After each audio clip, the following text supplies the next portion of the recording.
And then there's Lawrence, and he is the most interesting because his change arc is about self-acceptance. So he starts the film by revealing that he handed the Pope his resignation as dean, and it was rejected. Now, Lawrence wants to go back to a parish or to lead a contemplative life, and he struggles with the former Pope's assessment that he is a manager and not a shepherd, because shepherds lead their flocks and the Pope is a leader. Now, despite Lawrence denying that he wants to be Pope, it is revealed that he has chosen a name for his papacy if he was to become Pope. So, and this is a fantastic setup and payoff in the movie. Do you know, it's fantastic how that happens. And I won't go into too much detail, but it's a really clear key sign that he doesn't understand himself as well as he perhaps should, right? And this is why I don't think he is a constant character. So the former Pope and the other cardinals saw who Lawrence was, but he couldn't see it himself. By the end of the film, Lawrence understood the importance of being the dean of the conclave, and it's through Lawrence's deft management and some divine intervention that Benitez became Pope.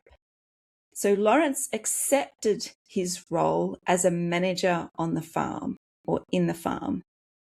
And so all of that, I think, provides the evidence that he has an internal arc, that he understands. He goes from understanding or lack of understanding of who he is and what the Pope wanted him to do, to seeing himself more clearly and then accepting his strengths, which he was in a bit of denial at the beginning of the movie. What he thought he was, so his beliefs about who he was were actually false, and he has a different belief by the end of the movie. So why do I say that Sister Agnes is a constant character? Well, it's because the nuns know and accept their place in this patriarchal world. So Agnes has the role of running Casa Santa Marta, where the cardinals are housed. And she didn't challenge the cardinals for power, nor did she ever express the desire to be a cardinal or a pope. However, in one pivotal scene, she reminds the cardinals that being invisible has its own God-given power. The nuns see and hear everything, and they will, when necessary, safeguard the moral centre of the church. Now, I've mentioned in this season, in most of the episodes this season, that some constant characters changed the world around them. And Agnes changes the conclave by confirming Tremblay was behind a successful character assassination of Adeyemi. Now, there are other minor characters like Sister Agnes that do change the outcome of the conclave, like Wazinak and O'Malley could be considered constant characters, but their limited time on screen doesn't really provide much space for a character assessment.